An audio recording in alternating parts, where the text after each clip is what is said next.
Emmanuel Macron, the president of France, meeting with Donald John Trump. And all I could think about is what happened yesterday with Tillerson, the Secretary of State, on with Face the Nation, talking about maybe we're going to revisit the Paris Climate Accords. And when he said that, I thought to myself, what in the Hades did we do last November?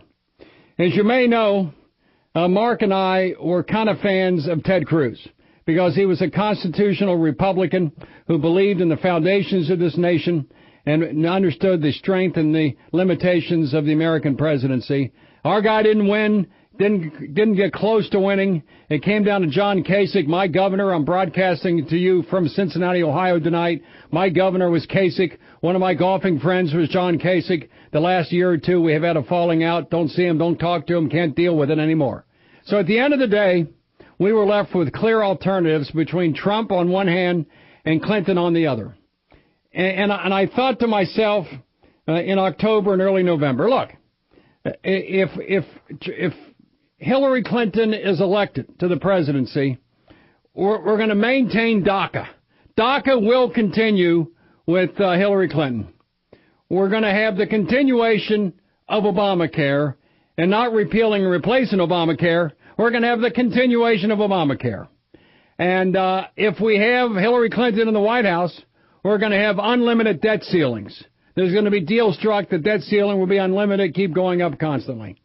And if we have Hillary Clinton, there's not going to be tax reform or lowering of the rates. And if we have Hillary Clinton, I know we're not going to have a border fence, and I know we're going to still be part of the Paris Climate Accord. That's if Hillary Clinton wins the presidency. Between you and I, at this point, here we are in the middle of September, almost a year after the election. Heck, it's been 10 months. It's been about 8 months since he took office. Can you tell me how the presidency of Trump is significantly different than the alleged purported presidency of Hillary Rodham Clinton? Aren't they basically about the same? So today, meeting with Macron, and tomorrow speaking at the UN, I would like to have the candidate and the person running for presidency be the one that's governing in the White House, be the one tomorrow is going to speak here in New York. I want that guy to get up before the UN and talk about the Paris Climate Accords being a giant transfer of wealth from the producing, developing, richer nations to the poorer nations.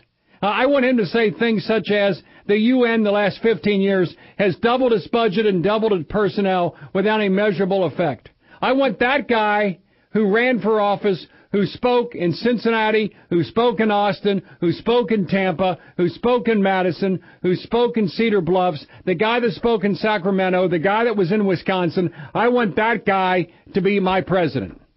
And here we are, 9.5 months or so into the term, and we got zero, zilch, nada, nothing of the big issues. Now, I know Paul Ryan, I've spoken to him a few times, and he'll tell you, well, go to this website, allwe'veaccomplished.org, and we got like 300 bills that we passed. So what? That's Washington parlor cocktail games. In the minds of average Americans, like you, me, Mark Levin, and Richard Cementa, what has changed significantly? Number one, we knew that if Hillary won, DACA would be continued. And what was announced last Wednesday night, about 5 days ago? They're called now Chuck and Nancy. Came out and announced, guess what? We got a deal. We got a deal with Trump. DACA continues, no big deal, and no border fence. Isn't that Clinton's policy? Were you shocked at that last Wednesday night? Wasn't that unbelievable? And did we hear refutation, loud and proud and sassy, on Thursday, Friday, Saturday, Sunday, or today? Did you hear the president say no? In fact, every time the president mentions DACA of late, he sounds like Nancy Pelosi. So whenever you have a Republican president, in this case, supposedly a Republican, Donald J. Trump, he agrees with Nancy Pelosi on immigration. Is that what we voted for? Is that why you and I marched to the polls? Is that why you and I came out, some 63.5 million strong, to vote for Trump? Because we wanted the same immigration policies under the Trump administration that Hillary would have done? So if you're Trump and Chuck and Nancy you adopt their policies on immigration, isn't that a problem? Repeal and replace Obamacare. I know that in December there were big meetings held in Trump Tower. And in those big meetings there were Christmas lights and there were Christmas trees. There were manger scenes in and around the top floors of Trump Tower. In walks Paul Ryan. In walks Mitch McConnell, the leader of the House, leader of the Senate. And they sit down with the president and the president's team to kind of walk through what's going to happen the next year, which is the year 2017. And I know they told him, Mr. President, by the Easter recess, the Easter break, we're going to repeal and replace Obamacare. Ryan promised it, McConnell promised it. Got out, Trump began talking about it, yes, within the next 90 days. In fact, he said at one point, on my first day in office, January the 20th, first working day, January the 21st, I'm going to sign repeal and replace Obamacare because Ryan and McConnell told me they voted against it 52 times in the past 7 years. That's number one. By Easter, repeal and replace Obamacare. As we sit here now, in the middle of September, has Obamacare been repealed and replaced? Do we have a continuation of the Obama policies on immigration and DACA? Answer to both questions are yes. And so if you elect a president named Donald John Trump, and he's got the same policies or success rates on Obamacare as Hillary Clinton's administration, that's not what we voted for. About 10 days ago, because Trump is forced to deal with feckless fools like Ryan and McConnell, he strikes the deal with Nancy and Chuck on government spending, increasing the debt limit, zooming past $20 trillion like a rocket ship. The Rocket Man, Kim Jong-un, like a rocket ship. We're way past $20 trillion. So you have Democrats, not just Democrats, not even normal Democrats, but you have Democrats such as Nancy Pelosi and Chuck Schumer agreeing with Trump on government spending and increasing the debt limit. Is that what you and I voted for? I don't think so. Because I know that Trump was promised by Ryan and by McConnell that when we raise the debt limit, which we're going to have to do, there's going to be significant spending cuts by doing so. Maybe the penny plan, reduce government spending by 1% every year for 5 years. Just 1%. 1%. So did Trump get that out of this Congress? The answer is no. The answer is hell no. So on the big issues, how about tax reform?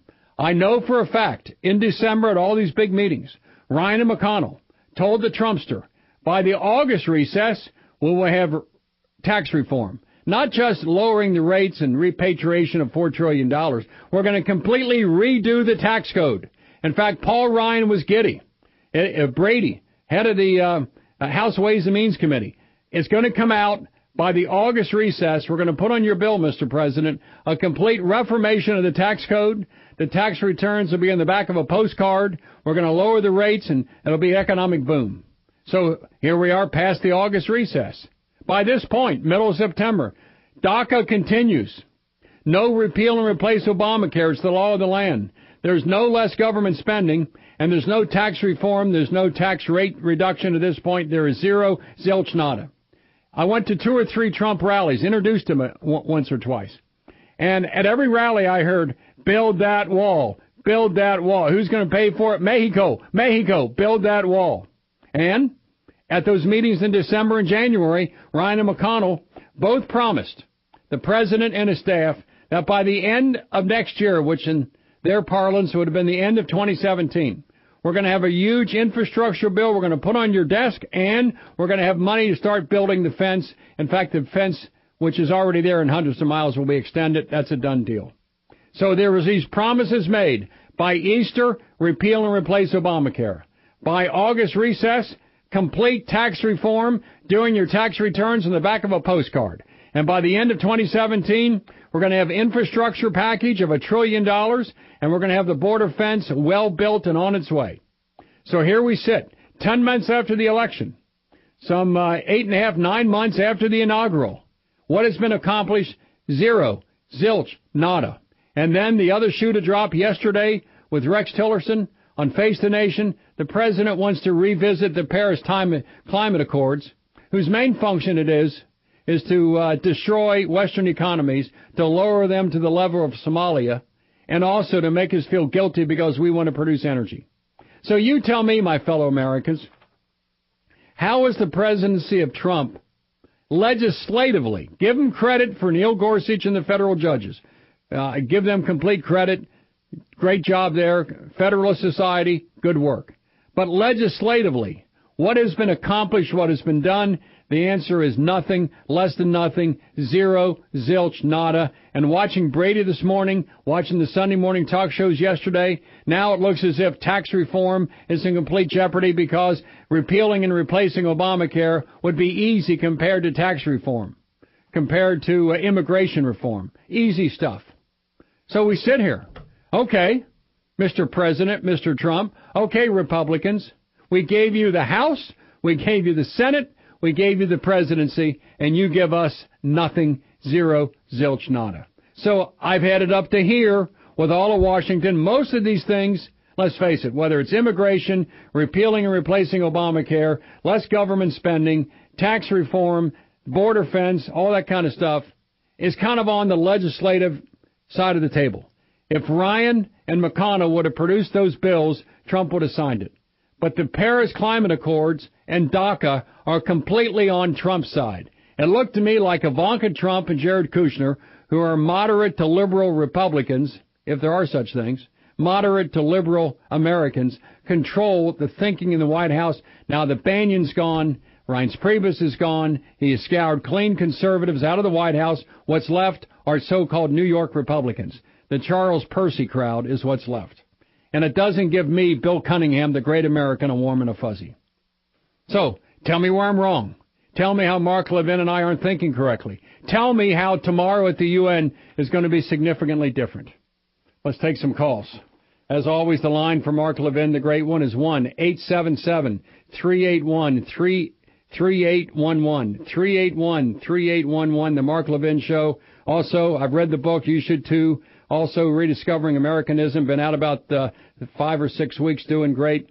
But tomorrow is going to be the day when Emmanuel Macron, president of France, met today. Tomorrow, you're going to watch this president. He should do tomorrow at the UN what he did in Saudi Arabia, speak truth to power to the sheikhs and the mullahs there in Saudi Arabia. Will he do it? I have my doubts, but I want something done. I want something done. It angers me because as a great American, I worked tirelessly after the convention to elect Donald J. Trump. Because it wasn't because I thought he was a constitutional scholar. It's because I thought he would sign the bills passed by Ryan and McConnell, and we would have someone doing these big things. And it's time for us, you and I, who generally support Donald J. Trump, to stand up and say, you must do more. And somehow we must. Once again, 877-381-3811. Bill Cunningham, the great American, in for the great one, Mark Levin. And the dreamers are put on a long glide path toward U.S. citizenship. Among enthusiastic Trump backers such as myself, I'm disillusioned, and I'm wondering, where do we go from here? And when Trump cut the deal on government spending, how do you cut a deal if you're a normal Republican with Nancy Pelosi and Chuck Schumer on the level of government spending? How do you do that? It pulled the rug out from under the GOP budget hawks, and it made a promise to not preserve the country that we grew up in from endless third world invasions. The DACA thing was a circumstance. It's not just 800,000. Get rid of that number in your head. It is not 800,000. The actual number is more like 2.5 to 3 million, because part of that deal is chain migration. Mothers, fathers, children. The average age of a DACA recipient is now 23 years old. So you throw on top of the 800,000 mom and dad, siblings, children, grandparents, cousins, aunts, uncles. What's left? 2 to 3 million Nicaraguans and elsewhere from Central and South America, maybe Venezuela, coming into America. And all that does is tell the next generation of DACA recipients, every few years, because of Pelosi and Schumer and Trump, we're going to have wave after wave of amnesty. Did you think it's a wise political move for our president to agree with the Democrats on amnesty for illegal aliens. That's what's happening. DACA, allegedly, is going to happen. No border wall. Now, if you throw in your chit, if you throw in your whole card, you throw in your ace of spades, and you say, okay, I'll agree with DACA. You better get a border fence. You better get E-Verify. You better get rid of chain migration. You better have a bill on migration based upon merit. Merit. Not if you break the law and come here illegally. If you get those 4 or 5 things, okay, give the DACA in a limited way, but get those other matters, the border wall to stop the migration, the E-Verify, no chain migration, merit immigration, okay, as a normal American, accept those 800,000, but not 2 to 3 million. We got these other things. Named Anthony Lamar Smith was identified by police officers as dealing in the business of dealing heroin. He then is observed with a gun in a parking space. Police officer Jason Stockley pulls up behind him, and Anthony Lamar Smith becomes a fleeing felon in possession of a firearm illegally under disability, having been convicted multiple times of dealing in heroin, knew what was going to happen going back to prison, so he runs the back of his vehicle into the police side. He then positions his car in such a way as to try to run down and kill 2 cops in uniform, pulls away at a high rate of speed. The cops get in their damaged car and chase him, goes on a high-speed chase through residential areas, putting at risk thousands of innocent people. He then is stopped, and the police officer see him brandish a gun or revolver, and Officer Jason Stockley fires 5 times, killing Anthony Lamar Smith. Watching the media tonight, CBS News, NBC, and ABC talks about a white police officer killing a black motorist. Is that an editorial opinion, or are those a recitation of facts? Is it also fair to say that a white police officer shot a black fleeing felon who was dealing heroin trying to kill those police officers?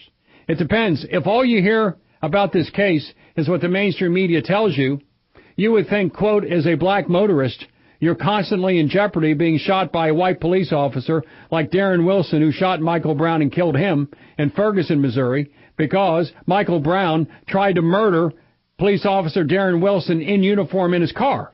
Those are the facts determined by the FBI and the Department of Injustice underneath the leadership of Barack Hussein Obama. But to watch the media cover this thing, I see it report after report, a black motorist was killed by a white police officer. Oh, really? How about a black fleeing felon who was dealing death in the black community, who tried to kill a police officer, was shot during the commission of a felony? When you proceed away from a cop, having tried to kill him at a high rate of speed, that is a fleeing felon who, while he's doing it, is committing a felony while doing it. I've practiced law for 34 years. I'm a former assistant attorney general of the state of Ohio. I think I know what it is. I'm telling you right now, the media has a diatribe, has a viewpoint, has a bias that they always express subjectively during their supposed objective reporting that communicates lies to easily misled individuals. And lastly, before I go to the calls, we've got thousands on hold. Before I go to the calls, probably 90% or more of the so-called, quote, protesters in St. Louis or Dallas or Baton Rouge or Madison are normal people who are simply misled into believing that cops are out there every day with the intent of killing people, and these are just individuals that don't think right. There's another 5 percentile, Antifa, Black Lives Matter, and anarchists who want to destroy America, who want to destroy the country that you and I love. They're not in the business of building up. They're in the business of tearing down. Black Lives Matter protest in Dallas directly led to the murder of 5 Dallas police officers, 3 officers killed in Baton Rouge, and 2 officers murdered in New York City, NYPD, Ramos and Liu, who were killed by a black radical nationalist and member of Black Lives Matter who traveled to New York City from Baltimore with a specific desire and intent to hunt down cops in uniform, in patrol cars, and execute them. And this was after days and weeks and months of protest in New York City when Black Lives Matter adherents were shouting, "What do we want dead cops? When do we want them now?" So in reaction to that, the murderer, whose name I won't use, went from Baltimore, New York City, and just hunted down 2 cops that he could execute inside their police car.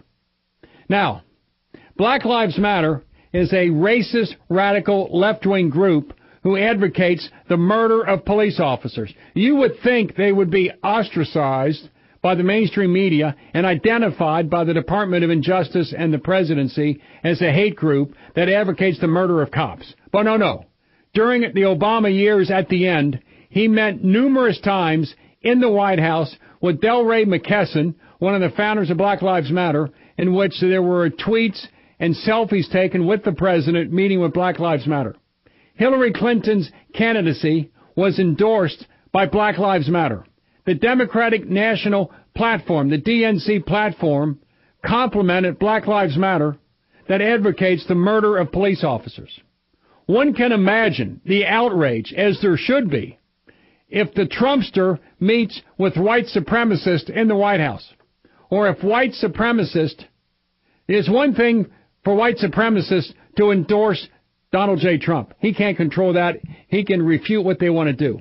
But what if the Republican Party put in its party platform support for white supremacy? How does the Democratic Party get away with Antifa and Black Lives Matter kind of representing the Democrat Party? How does that work? Who in the world advocates the murder of police officers in uniform, in their cars, and on duty? The answer is Black Lives Matter. And that's the group complemented by the Democratic Party and not refuted or shouted down by Democrats. When what happened in Charlottesville about, a month and a half ago, the white supremacist that ran down that poor woman should spend the rest of his life in jail without any question. Without any question. Please do that. Put that guy in jail for the rest of his life. So I'm waiting for Democrats to reject and to refute what's happening in St. Louis when members of Black Lives Matter and Antifa riot, break out windows, punch cops, throw bricks at cops, and deface the home of the mayor of St. Louis, who is maybe a clown herself. But nonetheless, if white supremacists had done exactly what Black Lives Matter and other Antifa-type groups did the last 3 nights in St. Louis, all hell would break loose as we know it.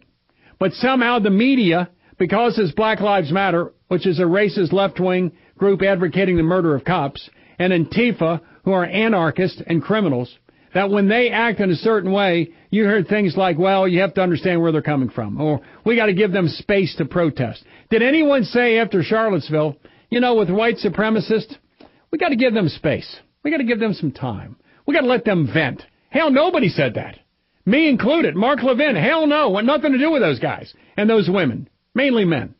If you believe in the neo-Nazi or the KKK or the white supremacists, you should have no place at the table of economic opportunity or mainstream media bias at all, because you represent a hateful right-wing philosophy that has killed literally tens of millions of people, including World War II. If anyone stands with Adolf Hitler, that's the Nazi, neo-Nazi, you stand with that guy, the mustache dude, 1945, you stand with him, you don't represent anything worthwhile in this country. It is awful.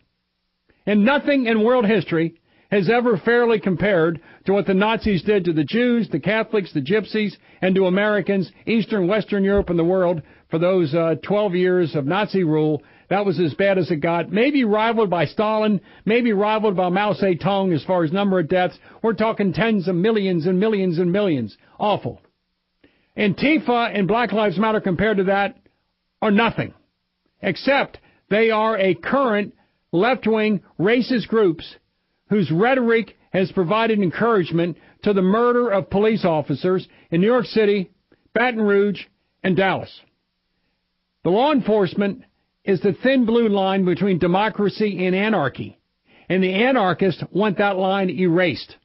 They want it done. There are foundations of civilization. There are foundations of our society. Some of those foundations are the Constitution. Some of those foundations is a defined country with a border, maybe a border fence. Most countries have border fences. One of those foundations is law enforcement, cops, deputy sheriffs, correction personnel. Throw in the Army, Navy, Air Force, Marines, the Coast Guard, the National Guard. Those are the foundations of order and civilization. When you chip away and break down the foundations of a building, the building will fall. And what Antifa and Black Lives Matter, the anarchists, want to do is destroy this country and replace it with something else. They consider the Founding Fathers to be white supremacists. They want to destroy the documents they wrote and replace those documents with like a socialist manifesto. So what's behind St. Louis is an effort by 1,000 to 2,000 individuals to destroy the United States of America, to bring it into an uncivilized society and bring about some sort of socialist manifesto that Elizabeth Warren and Bernie Sanders would find most acceptable. That is what's behind St. Louis. So tonight, the fourth night, let's see what happens. There's been 180 arrests. Cops have been injured. Storefronts have been broken out. The next thing to occur is murder. And what they want to do, what Antifa and BLM wants to do, is to provoke a reaction from law enforcement resulting in someone's death or injury. What they want to do is for an individual cop to overreact to being cursed at, spit at, having red substances thrown in their body and kicked between the legs. And they want that cop to overreact and kill somebody, so they have more causes now to march protest. A cop is the thin blue line between democracy and anarchy, and they want the line erased. And they've been successful. Black Lives Matter rhetoric has encouraged the murder of cops all over the country, and great disrespect for law enforcement, the judicial system, the Constitution, statutes, the Founding Fathers, and more. Don't put me in the category supporting the Robert E. Lees and the Stonewall Jacksons. I was born in Kentucky but raised in Ohio. And those individuals represented a nation that declared war on the United States of America, resulting in the death of 600,000 military soldiers and millions of civilians. I'm not too strong on any statues of those who sought to murder my fellow Americans and murder American soldiers, and that was the Confederacy. Now, having said that, there's a part of the country that doesn't see it that way at all. So be it. Let individual communities decide whether statues go up or statues come down. That's not the point. The point is this, that police violence is extremely rare. The great majority of Americans killed by police, who deserved it, by the way, are white. According to the Washington Post, the FBI, everyone that looked at it, about twice as many Americans are killed by police that are white than black. There are instances of difficulties with individual rogue cops acting incorrectly, like in South Charleston or like in Chicago. It happens. But institutionally, there is no systemic problem with cops today, as there might have been 30, 40, 50, 80 years ago. Yes, there were problems. I was a public defender for many years. I had many of my poor black clients tell me that crap got beat out of them by cops, or that guns or knives were planted on them, and I believed them about half the time. That's not the way the world works in the 21st century. All these major cities are controlled by liberal Democrats of the most left-wing character possible, including St. Louis. There is no systemic violence by police against anyone. It doesn't happen. It's a canard. It's a hoax. The media needs to cover it that way, and the media needs to stop saying a black motorist was killed by a white cop. A black drug-dealing felon committing felonies was shot by police who brandished a gun trying to kill the cops, as he did a few minutes earlier when he tried to run the cops down in his car. But see, the Lester Holtz of this world do not see the world as normal people see it, as you and I see it. A cop provides the mechanisms that allow a civilized society to flourish. Without them, we do not have a society. We would devolve back into the Middle Ages or worse. Let's continue. When we continue, I'm going to shut the heck up and hear from you. First caller will be, it's been a whole lot longer. We'll go to Kevin, then Doug and Ken and Bruce and thousands of others. If a line becomes available, number to call is 877-381-3811. Bill Cunningham, the great American, in for the great one, Mark Levin. Oh, it feels great to be on the radio and everybody hear me. Awesome feeling. On Donald Trump, I gotta say I'm like most other conservatives, disgusted with his decisions to go along with Pelosi, Schumer, no tax cuts yet, the wall, et cetera, on down the line. You've made it very clear and done a good job. But I got to say, unlike most, I really wasn't surprised to see him moving this way. And a lot of people may ask why, but just his past kind of reveals kind of what he's up to now. You know, Kevin, Mark Levin talks about this quite often. There's got to be, if you hold office, you got to have a core set of principles. You got to have like a titanium middle of your body that you know what you believe and you want to enact your policies. And Trump never has had a core set of beliefs other than Donald J. Trump. That's his core set of beliefs. And so, but I found that much more acceptable and more palatable than looking at Hillary Clinton, because I thought with Hillary Clinton in a Republican House or a Republican Senate, not much was going to get done anyway. But, you know, the presidential pen and the phone are quite valuable, as we learned from Obama. And so I thought, okay, I will support Trump because at least he says the right things about immigration, about Obamacare, about government spending, about tax reform, about the infrastructure, about the border fence, about the Paris Climate Accord. At least he says those things. And I figure, okay, we may not get all of them, but I know we're going to get repeal Obamacare if we elect Trump. I know we're going to have tax reform, and I know we're going to have the border fence if I get Trump, and none of those things are going to happen with Hillary, because she won't sign the bill passed by the Republicans. And so I now know the Republican Party is a furtive group whose main goal is to argue, to talk, and to promote, and to decide nothing. All they do is talk, and then they talk, then they promise, and then they promise some more, and they do nothing. At least with Democrats, you know when you get a Democrat in office, well, like Obamacare, you're going to get Democratic left-wing social policies. I have a fear that if sometime in the next week or two, Senator Elizabeth Warren and Senator Bernie Sanders get a hold of Donald J. Trump and say, let's have dinner in the White House. Well, at the end of that dinner, they're going to come out of the White House and announce we're going to repeal and replace Obamacare with single-payer health care system, Medicare for all. Whoever's the last person to speak to the Trumpster gets his or her way, because Trump doesn't have a conservative titanium backbone that he can rely upon. And what concerns me is that it's just the morals of the marketplace. It's whatever's popular, whatever works. I'm not sure he's got a core. Now, having said that, I'm much happier to have the Trumpster in the White House than to have a clown, a fool, a miscreant like Hillary Clinton. And he's acting like a doting father who, by the way, previously spent years in prison for dealing heroin and possessing firearms.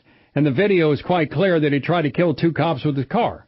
But he wasn't killed because he was, quote, a black motorist.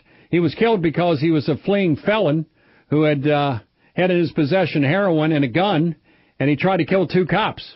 And while fleeing, he committed more felonies. The fleeing factor is, again, a felony.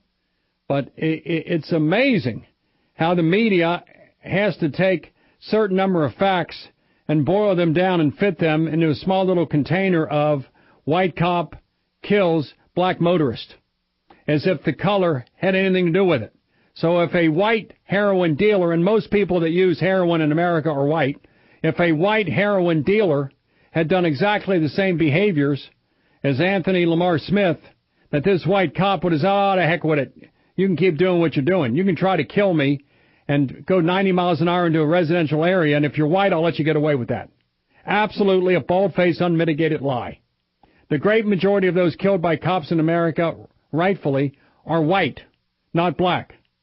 That these incidents are extremely rare. There's 1 million cops in America working every day, 1 million. And the number of incidents you can talk about can be boiled down to a handful out of the literally hundreds of millions of contacts every year between police officers and American civilians. Hundreds of millions.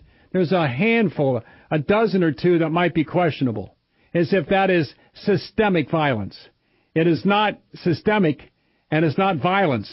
It's police officers defending the American flag, defending American constitutional principles, and defending our way of life. Without those cops, the thin blue line, all hell would break loose, and there would be anarchy. There's 131 businesses the last 3 nights in St. Louis that have been partially or fully destroyed. 131. Ferguson is still not recovered. Still hasn't recovered.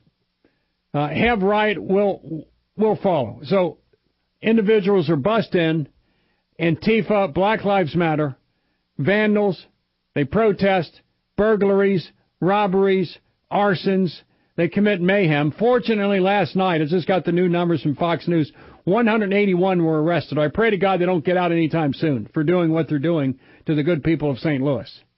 But there will be protests all over the country in support of this, whether it's here in New York or in other cities. It'll be a continual protest because it gives these degenerate individuals crying for the murder of police officers something relevant to do in their sick minds greater than themselves. So they want to march around, pigs in a blanket, fry them like bacon. What do we want? Dead cops. When do we want them now? They say advocate the murder of cops, which has repeatedly happened. To my knowledge, correct me if I'm wrong, white supremacists, bad people, violent people at times, but I'm not aware in the last few years of a police officer's death at the hands of a white supremacist.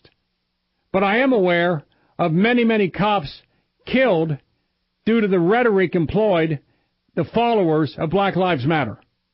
But the media doesn't treat BLM like a hate group they truly are. The neo-Nazis, completely different category.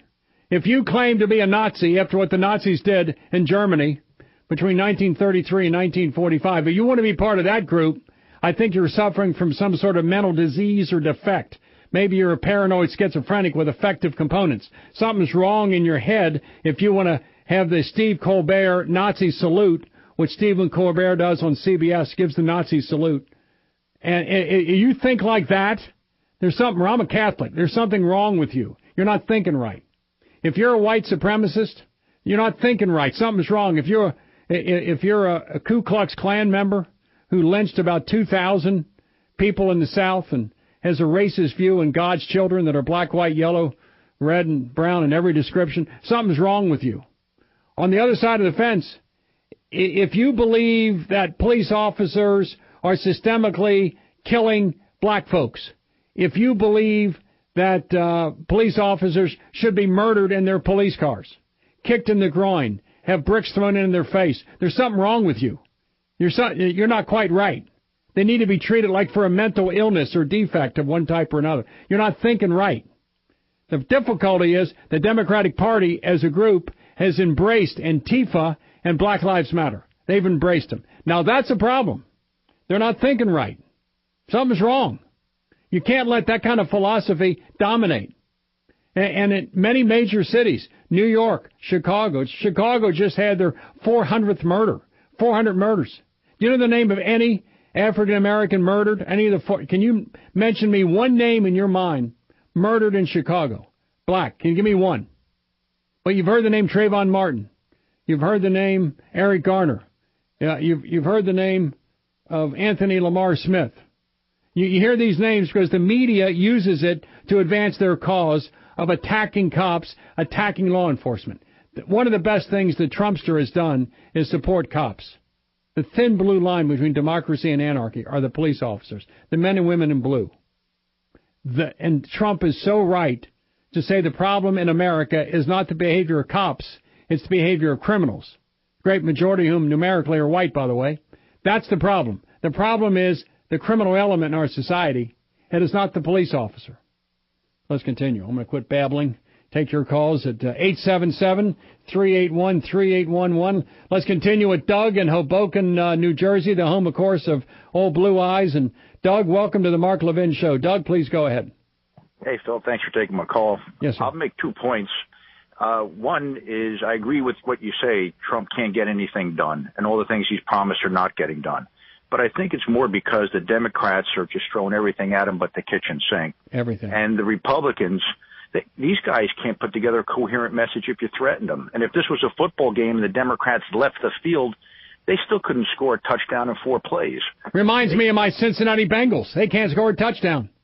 Yeah, well, they're making more money. Well, or the Jets. The Jets stink. The Jets stink.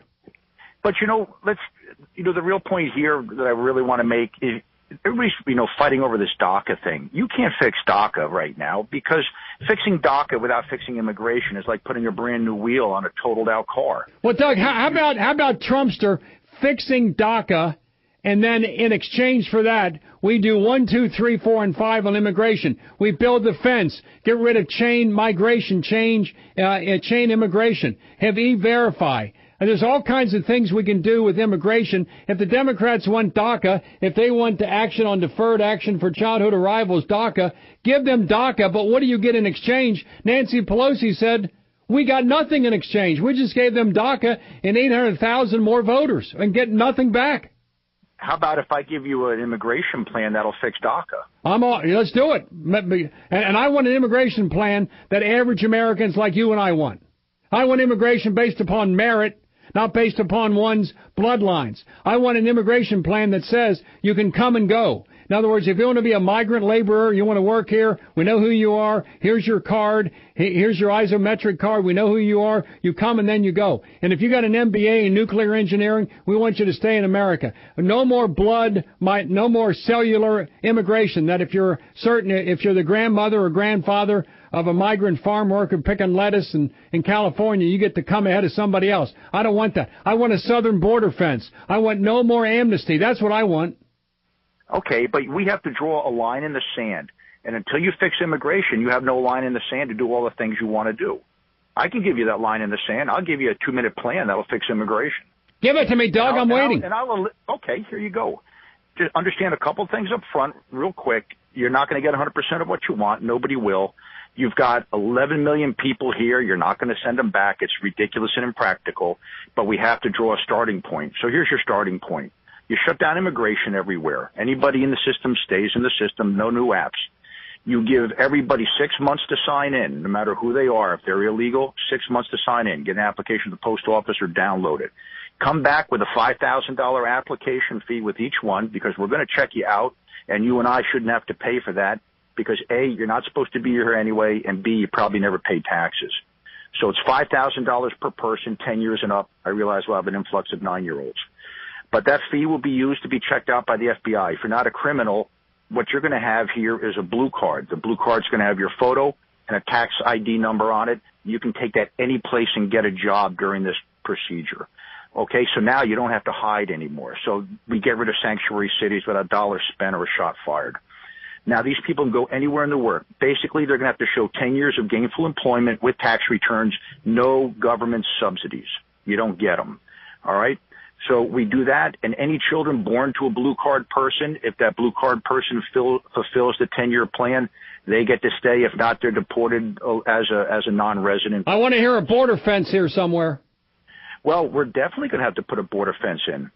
But otherwise, we keep doing this every 10 or 20 years. We can't keep doing this. No, you know why? Because from this moment on, anybody in this country without papers, gone. Nothing to talk about. Because everybody's going to either have a green card, a blue card, or be a citizen. So if we do this, anybody here ever is gone. Now, you want to do some penalties, then what you do, anybody who puts on somebody without a blue card, $5,000 fine per person they fine, $10,000. And I don't want any of those 11 and 12 million ever becoming citizens until they get on the back of the line from their host country. I don't want them voting. I don't want them getting public benefits. I want to know who they are, but they get no public benefits from their criminal misbehavior. And if they want to be citizens, they go in the back of the damn line. It may take 20 years. Well, this is going to take 10 years for them to get through, and they're going to pay taxes. Look what happens now. Look at your positives. You got 10 years of taxes. You've got no government subsidies sent to these people. Social Security system gets filled back up again. It's an even playing field for all workers, because I'm tired of this. Well, you wouldn't do the job. Well, if you pay taxes, you might not be so happy either. So we got everybody paying taxes now. And this is it. Anybody in this country without papers is gone. There's your line in the sand. You have to have a line in the sand. That took care of DACA. That took care of sanctuary cities. Look what we're about to pump into sanctuary cities. Oh, gosh. Okay? All right? So it wipes them out completely. Anybody without papers is gone. Here's your line in the sand. Well, I'll say this. With your permission, Doug, I'm going to put the Doug from Hoboken's immigration plan before the American people and let your fellow citizens compliment or criticize it. Are you willing to do that? Absolutely. It's now done. Doug, thanks for your calls. What I want now is for you to think about what he just said. The 11 or 12 million here illegally cannot be given benefits for their criminal misbehavior. Somehow there's got to be a penalty paid, and they got to get in the back of the line if they want to be a U.S. citizen, and they can never vote. And I've never enjoyed the fact that you can become an American citizen if you're born here, if you're the fruit of the poisonous tree under the 14th Amendment. In most countries, if your mom and dad, if you're born in Australia and your mom is from New Zealand and your dad is from America, you're not an Australian citizen. I do not want any benefits, any good things happening to a person here illegally until they pay one hell of a price to get in the back of the line, and their kids I don't think should be American citizens for how many years I don't know. The Democrats want to replace the middle-class voters they've lost because of their failed policies with illegal immigration to take the place of middle-class voters. I don't like that. I'll tell you what, my friend from Hoboken, I'll put out your thoughts now to the American people. If a line becomes available, 877-381-3811. Bill Cunningham, the Great American, in for Mark Levin. That serves as a punishment, but also the cost of looking at who you are and where you've been. Include DACA into that to some extent. Make a fee be paid, $5,000. Great border security fence so we stop waves of illegal immigration from third world poverty into America. And then allow individuals who want to come and go to come and go. There are many so-called Mexicans who come into America to work that want to go back home, but it gets too difficult, so they stay here. That card allows you to come and go. And then we have a immigration policy based upon merit, not upon genetics. A merit-based system in which thermonuclear engineers that are here from Nigeria can more easily stay, and those who are picking lettuce in California have a difficulty staying here because they have their temporary work permit, or they have the so-called blue card, a citizenship card, which is not a citizenship card, but it's a residency card. And they never become U.S. citizens until you go to the back of the line of your home country, and it may take 10 to 20 years to get to the front of the line if you want to do that. And the great majority of illegals do not want to become American citizens. They want to be able to come and go. They get trapped here, and they can't go back home, generally to Mexico. That's the Hoboken plan. How do you like it? Let's continue. Plus, we have some person calling up blaspheming me who is comparing me to John Kasich. Now, I've known John Kasich for 20 years, and we were personal friends for a very long time until August of last year when he invited the world to Cleveland and refused to show up as the host to welcome them. And we cut cords at that point. I'm done with John Kasich. In fact, I've said many times in many places, listen up, my fellow Americans. I suspect in about 1 or 2 years the Trumpster is going to say, I will not seek, nor will I accept the nomination of the Republican Party for another term as your president. I fully anticipate that Trump knows he can hold 38 to 40% of the vote. None of his supporters are ideological. They're Trump voters, not Republican or Democrat. And then if he gets 40% of the vote, he can tell the Republican Party, go ahead and nominate John Kasich, let him and probably Elizabeth Warren split the other 60% probably down the middle. It all ends up then with Trump getting 40%, Kasich getting 30%, and Elizabeth Warren getting 30%, which means Trump gets a second term. The best way for him to assure himself of a successful second term, an independent cannot win the presidency, but an independent president can win re-election because you're automatically on all the state ballots, automatically have all the money you ever need. Of course, Trump proved in the last election you're going to have 30% of the money and get more votes than the person spending 70%. He's not a Republican. Talk to Ryan and McConnell about that. Ryan, during the fall campaign, said he would not appear with the nominee of the Republican Party. So the so-called cloth coat country club Republicans want nothing to do with the Trumpster. And if you're a Democrat, you think he's the Antichrist. And so, assuming you believe, as I believe, that Trump will get the 37 to 40% of Trump voters, leaving the two national parties about 60 to 63% to share, probably equally, that guarantees the re-election of the president, then he can announce from this point forward, I will work with whatever party advances the cause of the American people. Then he can invite in Chuck, invite in Nancy, bring in Paul, bring in Mitch, whoever it is that agrees with him, and he'll move forward a little bit. Imagine Trump confronted with the idea that by staying as a Republican, you're going to be squeaking by or possibly losing the election. But by becoming an independent and telling the Republicans nominate John Kasich, telling the Democrats go ahead and nominate Elizabeth Warren, let those two split up the vote, and I'll take my bulk of 35 to 40%, in which case I can't lose. It's about the only route that Trump has to win re-election, because the Republican Party, given the course of the past 2 weeks, have ended up to here with the president. and the Democrat Party thinks he's the Antichrist. So, between the two, let them have their ways and run as an independent. Your thoughts on that? Let's continue. We'll go to David in Los Angeles, California. David in Los Angeles, welcome to the Bill Cunningham Show. David, please go ahead. Good morning, good afternoon, how are you? Good evening to you, too, yes. Okay, first of all, John McCain is the one that voted no on the plan. Yep. If you're going to blame anybody, blame John McCain, who just happened to be a hero for a guy who suffered through Hanoi Hilton, who our current president criticizes all the time. David, you're there. You're close to Arizona. Isn't it true that when McCain was reelected in 2016, he promised the people of Arizona that he would repeal and replace Obamacare the first chance he got, and that he would be the vote that would make sure Obamacare did not continue as the law? Didn't John McCain make that promise? Yeah, but I don't live in Arizona. I live in California. You're close enough. He made that promise. It's next door. I mean, it's fairly close. Nevada is fairly close. Arizonans were promised by John McCain that he would repeal Obamacare. Given the chance, whether it was stupidity or brain cancer or whatever it might be, McCain lied to the people of Arizona. Okay, he did the opposite of what he said. Okay, I'm going to say is I'm not going to ridicule him in public for it, but that's be as it may. There's another point I want to make.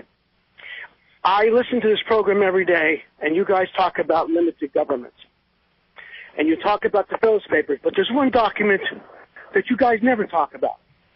That's the preamble. Now, I look at the Constitution as a framework. Not as the Bible, as a framework. And in that preamble, it has two clauses that no one talks about.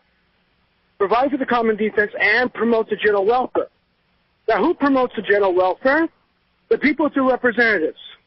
I don't believe that 230 years ago, the people who wrote the Constitution would know what's going to happen 230 years hence and what the people would need. They wouldn't know that the country was going to stretch from the Atlantic to the Pacific.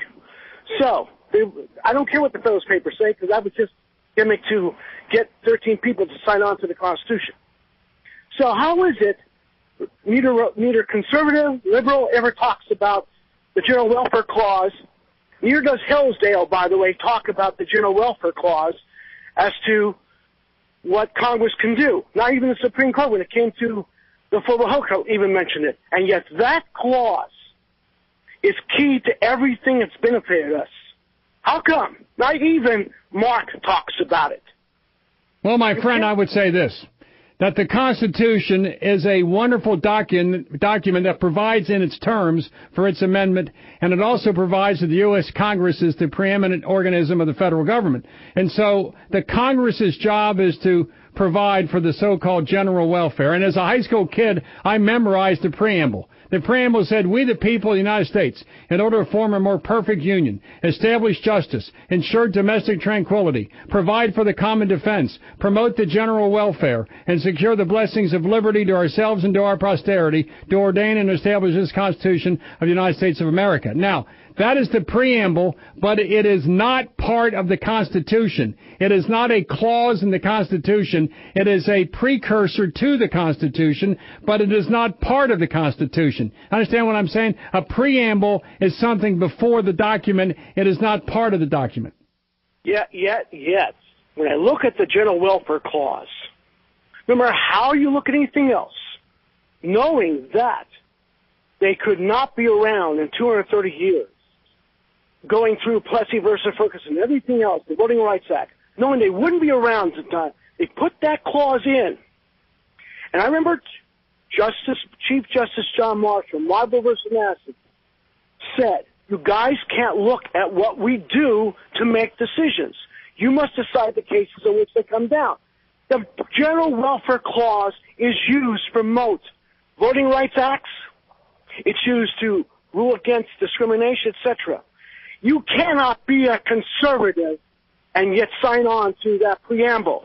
I'm sorry. What do you want to go back to the 1950s? Would you agree that if you're a conservative, I should agree to segregation? David, no. The 14th Amendment deals with the issues of voting rights and equal protection of the laws. There's a different element. The Constitution are the bones while the laws passed by the Congress are the muscles, the ligaments, and the fiber. And so the laws implement or expand the Constitution, but to have a law passed by the Congress, it must be rooted in the Constitution somewhere, otherwise it's unconstitutional. Sometimes the expansion of rights by the Congress is so great that it's stretched so far that it's not tethered to the Constitution. There cannot be an act of the Congress unless it's pursuant to a constitutional mandate. And the preamble to the Constitution is not part of the Constitution. Article 1, Article 2, Article 3 is the Constitution, but the preamble is not part of the Constitution.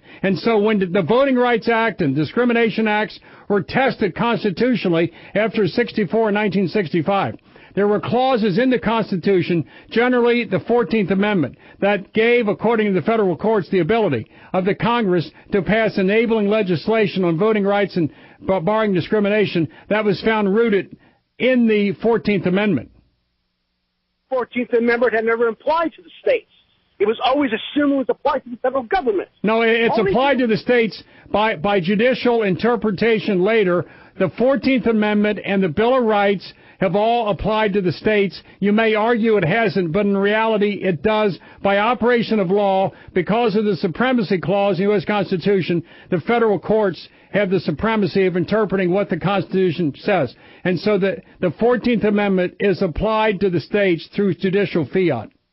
Except that the conservatives of the Republican and Democrat Party argued, not only in Plessy, but in Gideon versus Wainwright, other acts by the Supreme Court and Congress that said it does not apply to the states. It does apply to the states. Well, that's what the conservatives said. Now, if you're going to say that the Voting Rights Act is fine now and that Medicare and Medicaid is fine, that's not what the conservatives felt in the 1960s and 1950s. They didn't feel applied to the states. Well, they were, whether you like it or not, and I've been a federal law clerk, whether you like it or not, by Supreme Court decisions, the 14th Amendment and all amendments to the Constitution apply to the states. That has been constitutional. And there may be arguments made in the 50s and 60s and 70s, but over the last half a century, that issue has been worked out. And my friend, David, you're out of here. Thanks for your call. Let's go to Bruce in Boston, the home of Tom Brady, number 12. Bruce, welcome to the Mark Levin Show, hosted by the Great American. Bruce, please go ahead. Mr. Cunningham, I love listening to you on Sunday nights as well. Thank you. Friend, let me tell you, I have voter's remorse right now. I felt like I bought a lemon. It's 90 days later, and, well, I'm stuck with the lemon. How can Donald J. Trump have H.R. McMaster, a globalist, in his cabinet? How can he have Ivanka and Jared Kushner, two dyed-in-the-wool Democrats, as his main advisors, and get rid of Bannon and Sebastian Gorka? How can he have hundreds, if not thousands, of Obama holdovers in and around the White House? You tell me how, and this is the big one, you tell me how Debbie Wasserman Schultz's husband is still working for the AG in the Washington district, the same district that is prosecuting her IT man. You tell me how that is possible. Well, my friend, when Wednesday night happened, and Chuck and Nancy, as called by the president, came out and announced they had a deal on DACA that did not involve a cent for the border wall, I thought, my God, he just gave up his whole card and got nothing for it. If somebody would say to you, my friend in Boston, the number one advisor right now of the president is Ivanka Trump and Jared Kushner, wouldn't you say probably? Yeah, no, there's no probably. That's absolutely. That's true. How about H.R. McMaster? Yeah. Globalist. Yeah, globalist. He's the one that forced Bannon out. Right. Absolutely. And so I'm looking at this presidency thinking, wait a minute, read my lips, no new taxes. I never had sexual relation with that woman, Monica Lewinsky. Now we got Trump saying that I support DACA. We got Trump saying, essentially, Paris Climate Accord, he's going to announce it tomorrow, I guess, that we're back into the Paris Climate Accord, which is a huge transfer of wealth pursuing a scientific theory that's been debased. And so Wednesday night, Thursday morning, I said, my God, what's happening before my very eyes? And I do not have a good feeling. Now, things may change in the next 90 days. It's possible, although unlikely, they're going to repeal and replace Obamacare. It's possible, not likely, we're going to get tax reform. It's possible, but not likely, we're going to have less government spending, infrastructure, a border fence. It's possible. But the next 90 days, I think, are critical to regain the Trump momentum among normal voters like you and me. We're the ones that make the country work. We work. The degenerates in St. Louis breaking out window fronts are not normal people. They're not thinking right. Something's wrong with them mentally. But the people that work for a living, that have husbands and wives and grandparents and children and grandchildren, that have a 401k, that pay taxes, the normal people in this America elected our champion, Donald J. Trump, and right now I'm disappointed and dismayed. At this point, I'm not jumping off the bandwagon, but I got 1 foot off the side. Mr. Cunningham. Yes. Nothing's going to get done. And what happens in 2018? Oh. It's an election cycle, and you're not going to see any of those clowns in Washington. They're out trying to save their jobs. That's the first thing. And they are clowns. And, all of them. All of them are clowns out there. KLOWN, they're clowns. Clowns. Absolutely, my friend. And the last point I wanted to make was on Mr. Trump. Tell me one time there was one picture of a Republican pointing in Obama's face like he was being dressed down like a 12-year-old, like that picture of Schumer pointing in Trump's face. In the Oval Office. That was so embarrassing. Who points in the president's face, my friend? Well, can you imagine if Obama was standing in the Oval Office and there was an old white guy with his finger in Obama's face, how would the media have played that?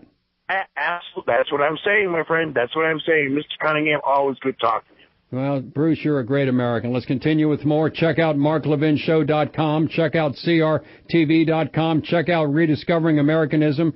It's unbelievable. Let's continue with more.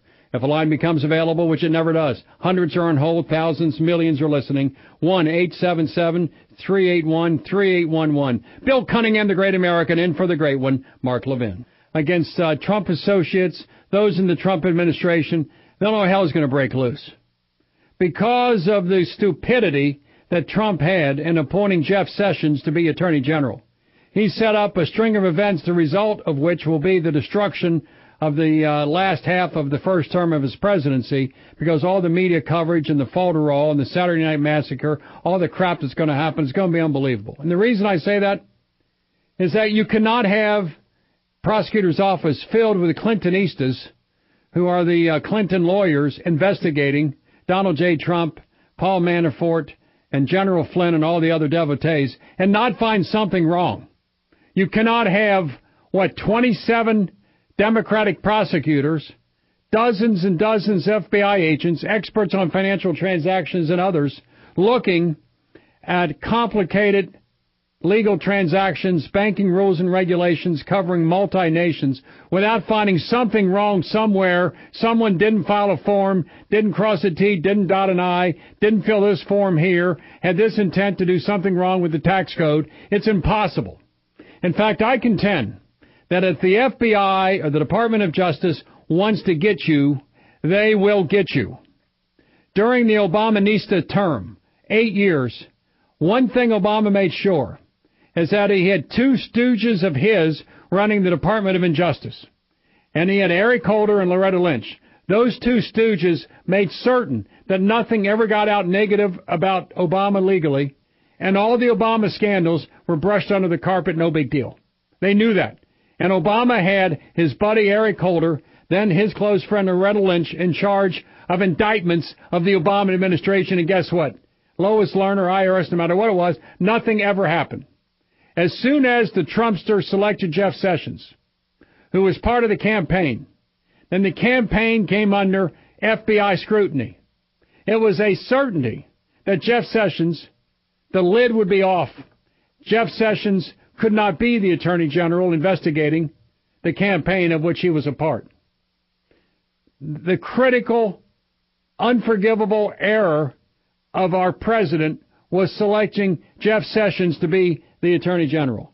That guaranteed a special prosecutor, and then Robert Mueller is appointed not to investigate the crook James Comey, but to go after the Trump administration, the Trump campaign, the Trump family, Trump. And he will find something, otherwise he can't justify tens of millions of dollars of cost.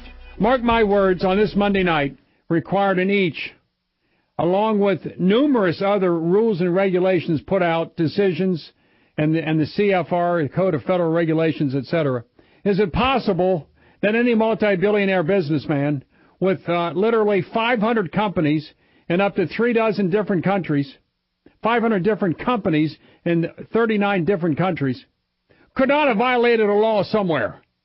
So if the Clintonistas working for Robert Mueller want to find something on Manafort or Flynn or Ivanka or Jared or the president or Mike Pence, who's a boring guy, Mike Pence is really boring, they're going to find it. If you buy the notion that if the IRS and the Department of Justice and the SEC have thousands of investigators, if they're properly motivated to get somebody, they're going to get that person. On the other hand, if James Comey, who is proven to be a tall clown, does not want to find something about Hillary Clinton, guess what? He's not going to find anything. Are you kidding me? 33,000 emails using BleachBit? Are you kidding me? Where's any effort to hide evidence under subpoena? I can't find it anywhere. He's like the piano player in a horror house not knowing what's happening on the second floor. That was Comey drafting the conclusion before the investigation was even nearly completed. That was Comey. So if Comey did not want to find something against Hillary, guess what? He's not going to find anything. Are you kidding me? No reasonable prosecutor would bring these charges. My gosh. You know what I'm saying? Unbelievable. And so what I'm saying to you is, if they want to find something, they will find something. If they don't want to find something, they're not finding anything. Nothing. And are the Clintonista lawyers working for Robert Mueller wanting to find something? Hell yeah. Are you kidding me? They want to get him so bad they can taste it. Whoever finds the dirt on Trump will be on CNN for the next 20 to 40 years, like John Dean is making a living being on CNN. They know where the future is. The future is in the criminal prosecutions, in the books, in the campaign appearances on behalf of the Democrat in 2020, cleaning up Washington, draining the swamp. They got to make Trump. They got to get his carcass and pin it to a wall. And the Clintonistas are going to find that wall, and they're going to find the carcass, and they're going to pin Trump to it. And if they can't get Trump, they're going to get everybody around him. They're going to get Manafort. They're going to get Kushner. They might get Ivanka. They're going to get Flynn. They're going to get everybody. And indict. Who cares if you can convict? The Clintonistas working for Mueller simply want to destroy the presidency of Donald J. Trump. They hate him. He's the Antichrist. The end justifies the means. And all Mueller does is keep hiring more Clintonistas to investigate when there's millions of laws, thousands of rules, multinational corporations, 500 different entities. I'm a simple man. I was in the restaurant bar business, practiced law for 34 years, still practice law, been in this business 34 years. Banks require you to file financial statements. His financial statements read like the Britannica Encyclopedia. They're long. Is there some misstatement in a financial statement somewhere? Of course there is. And they're in the business of finding it, and they want to indict him. And because Mueller and Comey are close, and because Trump fired Comey, Mueller wants to get Trump. And he's letting Comey go. The guy who's leaking private information. Comey is a crook. They're going to let him go. Robert Mueller wants Trump, and he's going to find the evidence to bring Trump. And he's going to refer it to the House Judiciary Committee. That's the name of that tune. Let's continue with your calls. I want to hear from thousands and thousands of others. Let's continue now with Dan in, I think, Iowa. Dan in Iowa, welcome to the Mark Levin Show. Dan, please go ahead. Hey, yeah, thank you for taking my call. It's just real quick. You could kind of set me off on the preamble. And if you want to take it at face value, it's to promote the general welfare. Right. It does not say provide the general welfare. Now, it does say to provide security for basically the United States of America from outside forces, or within, whichever you wish. But the promotion was, that was part of the churches. And I'm not talking about just Catholic or just any Christian or synagogue or anything else. It's from all churches. They did a much better job at welfare than our state. And Dan, and on that front, the founder said the pursuit of happiness. You don't get happiness. You have the right to pursue life, liberty, and the pursuit of happiness. There's not a Department of Happiness to which you go to get happiness. As an American, you have the right to life, liberty, and you have the right to pursue happiness, which is the searching, the process. Get an education, take out a loan, work hard, save your money, delay personal gratification. And so the constitutionals talk about pursuing happiness and provide, not give general welfare, but allow you the possibility of welfare, allow you the possibility of happiness if you pursue it correctly, and that is an excellent point. Exactly. You and I should get together and talk, because I've got a heck of a lot of things, more things than some of these callers on Hillary Clinton. I've done some research, and boy, I could hear. Oh, and you know, how about Comey, having investigated her for a year, giving immunity to a lot of the Clintonistas around Hillary? He said no reasonable prosecutor would ever present this case to a grand jury. And you had former federal prosecutors, generally on Fox, for days and weeks after that announcement, coming on the air and saying, these are the charges, here's the violation, here's the evidence. Reasonable prosecutor after reasonable prosecutor provided frequent pieces of evidence to clearly indicate that Hillary Clinton is a walking felon. But because Comey and the FBI did not want to get her, they did not get her. But do they want to get Trump? Absolutely. Absolutely. Dan, we got to go. Thanks for that, but they want to get Trump. Let's continue now with Scott in Warsaw, Indiana, the home of Pence of Indiana. Scott, welcome to the Mark Levin Show. Scott, please go ahead. Billy, I appreciate the time. Yes, hey, sir. My question is, when and if Donald Trump were to go independent, how fast would the Republicans, the cloak of the Republican mantle, be stripped away from Donald Trump and he be opened up to being impeached? Because the Republicans would no longer have the need to cover him politically. You know, it might be good for the Trumpster to wait till the very end to make that major announcement, so that any impeachment would take about a year and they don't have time, because Trump is not, would you agree with me, Trump is not a Pence Republican? Oh, absolutely. I mean, he's not. I've known Mike Pence for 20 years, since he was a talk show host on WIBC in Indianapolis, congressman, now vice president. By the way, let me tell you a little story. The vice presidency was offered to John Kasich. In April and May of last year, a very close friend of mine who works at Fox had a conversation with John Kasich. And I won't mention the guy's name, but he's close to me and he's close to Kasich. And Trump had decided to make Kasich his nominee because he was from Ohio.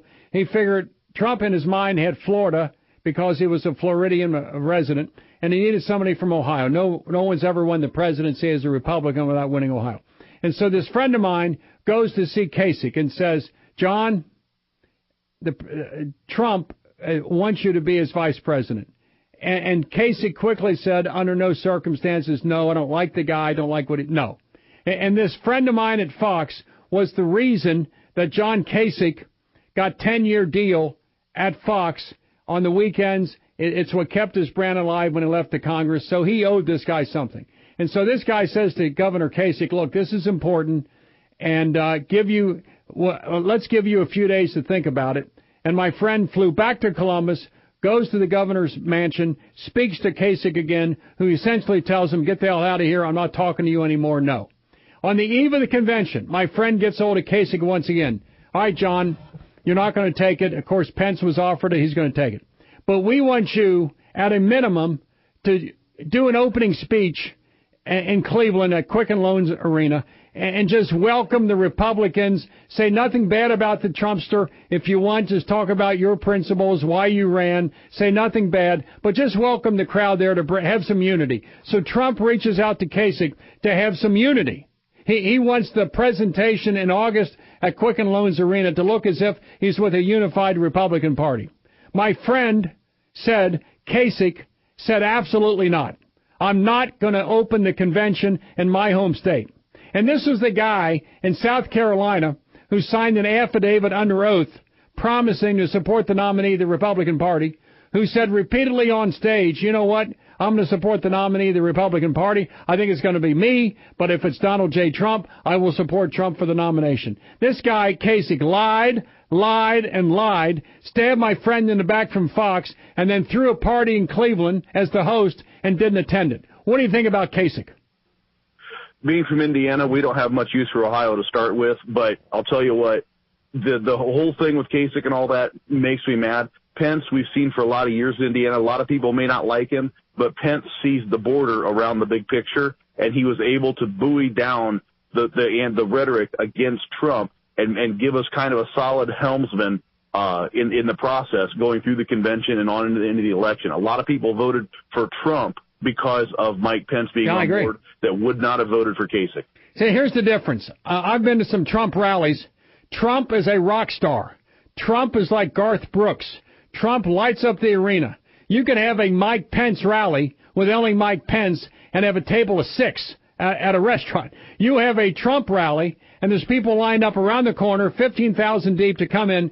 There's a rock star quality to Trump that none of the other Republicans had. He beat 16 so-called qualified Republican country club and cloth coat Republicans to win the nomination. Then he beat the symbol of Democratic modern 21st century politics, who had ubiquitous name ID, was given a Texas El Paso by the feds, and someone on paper that was the most electable candidate maybe to run for public office is Dwight D. Eisenhower. He beat her. I might say he beat her handily. And he beat her because he combined the Mike Pence Republican with rock star qualities that middle-class Americans, especially in West Virginia, Ohio, Pennsylvania, Indiana, Ohio, Kentucky, Iowa, Texas, Florida, Wisconsin, found very attractive.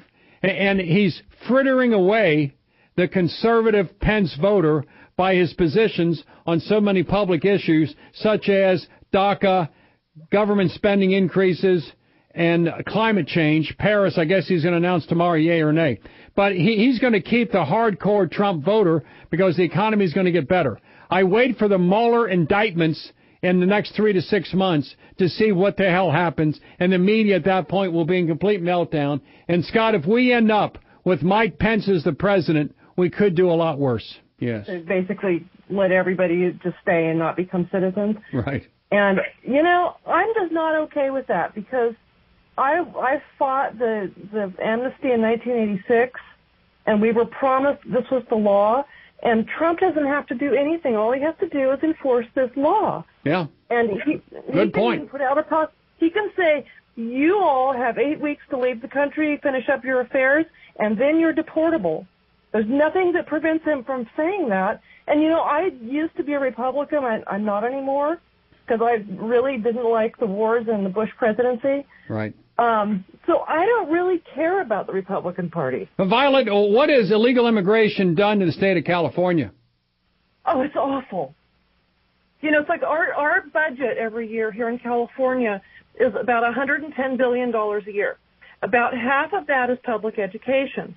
About more than 50, maybe 80%, at least here in Santa Barbara, of the children in the public schools are either immigrants or the children of immigrants, some part of whom are illegal. And well, I'd say 2/3 are illegal. I think so, but you can't get any numbers on it. And, of course not. You know, I don't like to make overblown claims. Well, I do. I'll say right now the majority are illegal, and the majority of those in the prison system in California are illegal. About 40% of the federal inmates are illegal. About half the emergency room costs are illegals. And you put it all together, and California is going down the tubes because of illegals. And a few days ago, the state senate in California voted to make California a sanctuary state. I thought we fought a civil war on this. States cannot invalidate federal law, but I guess California can. California is in rebellion against the United States of America right now. They're in rebellion. You're right. And the people like me are, you know, like, what are we supposed to do? Shut up. I'm a fifth-generation Californian. I'm not going to leave my home. We're a ranch family, and we're just stuck with it because the federal government will not defend us against this state government, which is completely out of control. Well, Violet, isn't California not much different than South Carolina that seceded from the Union and said we're not going to follow federal law? How does California get away not following federal law? Isn't that a Civil War offense? They get away with it because the federal government is not going to do anything about it. And this is what bugs me about Mr. Trump. Is that, see, I didn't vote for a Republican. I voted for his agenda. And he was saying that, like, I want someone to get tough with the rule of law questions, and I want them to revisit Plyler and make it very clear about some foreign entity has invaded California and taken over the state. It's like the state's in rebellion against the United States of America by refusing to enforce federal law, much like South Carolina in 1861. So the mentality among many in the Golden State of California reflects that Nancy Pelosi is too conservative in San Francisco to represent those individuals. So what's left of this? What's left of Nancy Pelosi? If there's a political spectrum that goes on the left from Nancy Pelosi to the right, to Mark Levin is on the right. Mark Levin is a conservative's conservative, and Nancy Pelosi is a liberal's liberal. There is another wing of the Democrat Party way left of Nancy Pelosi that finds she is really not liberal enough. She's too conservative. So they shouted down Nancy Pelosi for cooperating with Trump in approving DACA. I'm losing my mind. I can't keep the arrow straight. But that shows you where the mentality is. There are thousands and thousands of Antifa, Black Lives Matter, and anarchists in basically every American city. But in California, there's literally millions and millions of BLMs, Antifa types, and anarchists that basically want to destroy the country. This is not about public monuments of Robert E. Lee. This is about the destruction of the United States of America and the ripping up of the federal Constitution put together by, quote, white supremacists. Because if you're a white supremacist, anything you do, anything you write must be rejected. So the radical left, the leftists to the left of Nancy Pelosi, do not want to tear down the statue. That's an intermediate step. The next step is Stone Mountain in Georgia. The next step is Mount Rushmore. The next step is the United States Constitution written by white supremacists. We can't rely upon anything that has in that document, which means we need a new socialist manifesto. So don't be tricked into thinking that if all the statues are removed of Stonewall Jackson and Beauregard and Jefferson Davis and Robert E. Lee, that if all the statues gone, if any reference to them are taken down, the left does not want to stop there. They want the destruction of the United States of America. That's the goal.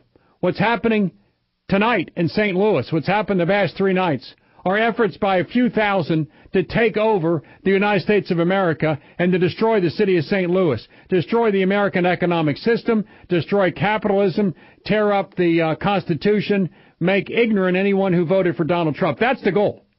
So don't be fooled into saying, okay, let's give the extortionists what they want. And once we pay them the ransom of taking down the Confederate statues, that will end it. Fool, you think it's over? It has just begun. They will not stop until the country is destroyed. The police, the foundation of our country, the difference between anarchy and democracy are eliminated. And that somehow we go back to some agrarian society in which Bitcoin rules the roost. The dollar is irrelevant.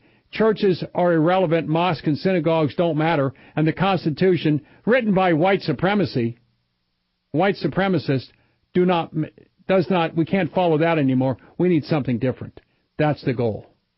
Let's continue. Thousands on hold. Millions and millions are listening. Let's continue now with Stu in Baltimore, the home of DeRay McKesson and many others. Stu, welcome to the Mark Levin Show, hosted by Bill Cunningham. Stu, please go ahead. Hey, Bill. Hey, I was just admiring yours and Doug's little proposal for the immigration plan. But there's missing a few key things. Doug is, anyway. You are correct. First thing you have to do is secure the border. Number one. Otherwise, everyone would just come across and get one of them little blue cards. And it keeps going on and on and on. And once you give amnesty to literally millions of people, that's the calling card to Cubans and Venezuelans and El Salvadorans and Mexicans and whoever else wants to come here, English, Irish, whatever it is, come on down because we got this big amnesty that's just gone on, and just get into the country. We're not going to get rid of you. And guess what? The first time a Democratic president is elected, and it will happen with the Democratic House and Democratic Senate, we're going to have another big amnesty with all kind of rewards. Number one, you must secure the border. Without a border, you don't have a country. Amen. Not whatsoever. But now, we do have 20-plus million illegals in this country. We all know this. We're not going to deport them all. We know that. I mean, it's numerically impossible to do so with the financial restraints and manpower restraints. But what I propose to add on to this, I like the blue card idea. It's beautiful. But there has to be a time limit. And you give everybody who's in this country 6 months to go to their local registration center and register as an illegal immigrant. Call them illegal. Come up with some illegal resident, some card that says, this is who you are, here's your picture, here's some sort of eye scan, we know who you are, and then I want a big fine paid, and never, ever, ever become a citizen able to vote or get government benefits. You simply have the right to be here. We know who you are. That's it. Absolutely. But now, after that 6 month time frame, anyone who's caught in this country that's illegal, gone. That's it. You're gone with a lifetime ban for re-entering. I mean, this is essential. You have to set a standard. Say, look, if you don't register and you're caught, you're out. I don't care if you have children here or not. I'm tired of hearing this. Well, I don't care what your anchor is to this country. You're gone with a lifetime ban, never to return. Anyone who's caught subsequently coming back into the country, all right, gets a mandatory 10 years prison sentence, and then you're deported again. At hard labor. Hard labor. Well, I mean, I wish we could go back to hard labor. But Christ, you think California's crying now. If we did that, they'd really be, we'd have to send them tissues by the hordes. But this is essential. I mean, this is the law and order aspect of it. All right, we know that there's too many just to pick up, and we don't have enough people to do that. And Stu, what would happen if the Trumpster proposed such a thing? The so-called immigrant communities and Hispanics 90% would support this because it would apply to them and they would be protected. It would be widely supported, and even the Democratic Party may have to vote for it because the immigrant community would want that. If you tell the 15 to 20 million illegals that are in this country, you will become a legal resident, you'll never become a citizen, you got to pay a big fine, you got 6 or 9 months to register, and after that, you're deported automatically. That would be supported by the great majority of illegal immigrants in this country. It would give them a path not to citizenship, but a path toward residency, which other countries would never provide them. Well, let's call it a path to what it really is, legitimacy. Yeah, all right? Whatever. But not citizenship. Not citizenship. Not citizenship, absolutely not. Like you said, I mean, now they can go to the back of the line, way back, and then they can apply to their heart's content. 20 years. They can go through the normal process. And most won't. Everybody who's on the list has already done it. Stu, most will not do that.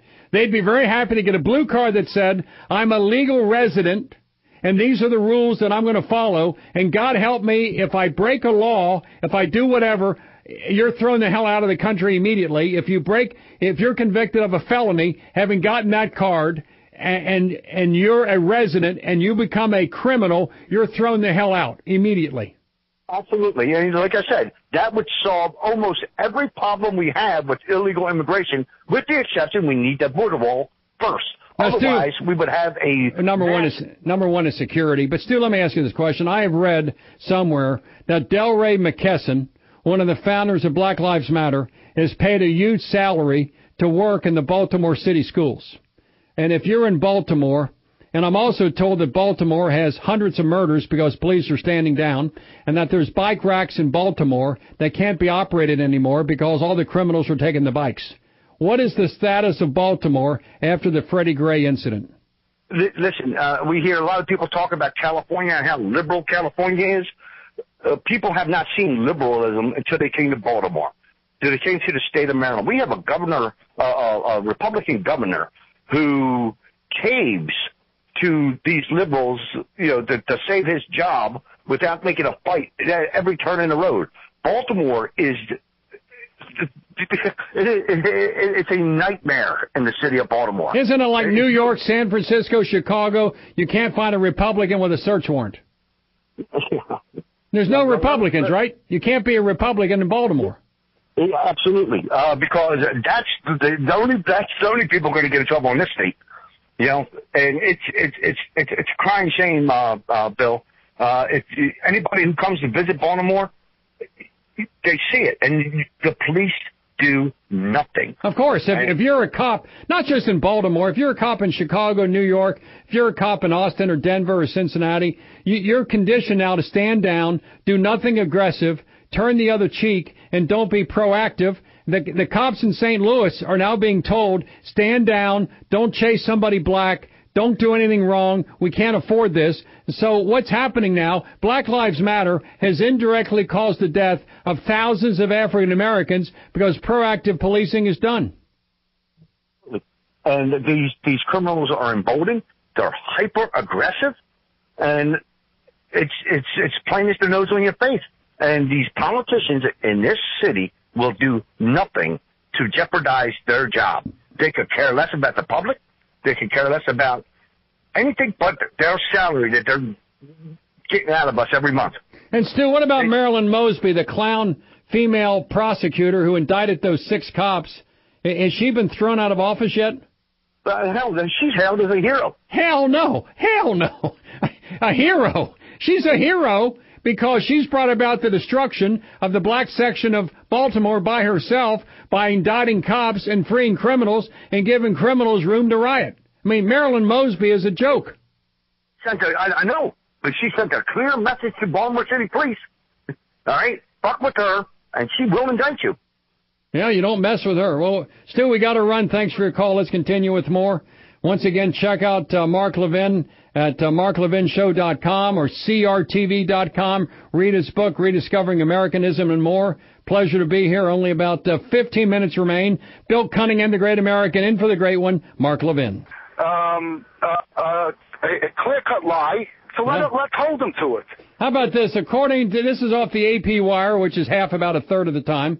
According to Minority Leader Nancy Pelosi, the agreement made with President Donald J. Trump contains not a dime for Trump's wall, and the Dreamers are put on a glide path toward U.S. citizenship, according to Nancy Pelosi. Now, does that sound to you like something the candidate Donald Trump would agree to? Does that sound... I mean, you tell me. I mean, is that what...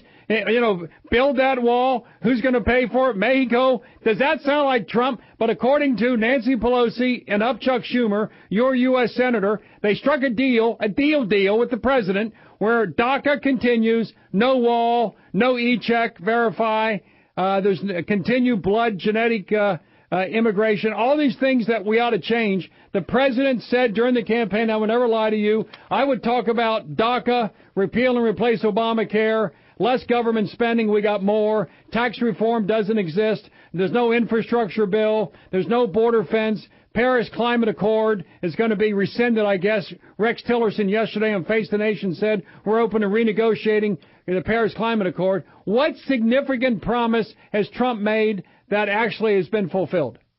Nothing, except for the Supreme Court justice. Neil Gorsuch.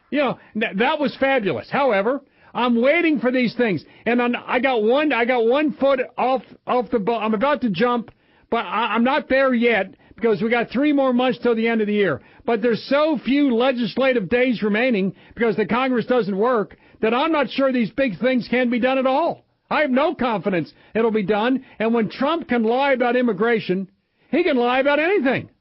Immigration is the reason he's the president. And the first chance he has with DACA, if you're going to play the DACA card, okay. But these are the 4 things I want. I want money for the border fence. I want to e-verify with employers. I want to change immigration based upon blood. And the 4th thing I want is an immigration policy based upon merit, not genetic influences. So you give me those things, and we got a deal. And that's what I would do. I would trade DACA for those other things that would stop illegal migration from the third world into America. But Trump gave it all away. Why would he do that if he's the art of the deal, the great negotiator? Why? 100%, I'm with you. Just keep playing that tape. It'll get to him. He'll have to tweet something about it. Well, Mark, I will never lie to you again. I'm going to ask Richard Semena, the producer of the Mark Levin Show, to find that tape somehow of Trump promising never to lie to you. And I want to know if this is a lie. Is this a significant change in the president's position from the candidacy until last Wednesday? The answer is yes. And on federal spending. Mark, I ask you this question. If you agree with Nancy Pelosi and Chuck Schumer on federal spending, how is that not a problem? 100%. It's a big problem. 100%. And he said we're going to have a balanced budget. Okay, we got a balanced budget. No, we don't. We owe north of $20 trillion, and every day the federal government borrows fresh about $2.5 billion every day. So, Mr. President, you promised this, and you delivered that. Explain to me why we're wrong. I want to hear some explanation from the Trumpster who tweets on a regular basis why you and I are wrong. Would you like to hear that? Yeah, I would love it. Let's go. Fine. Instead of talking tomorrow at the UN, I want to know about DACA. I want to know about repealing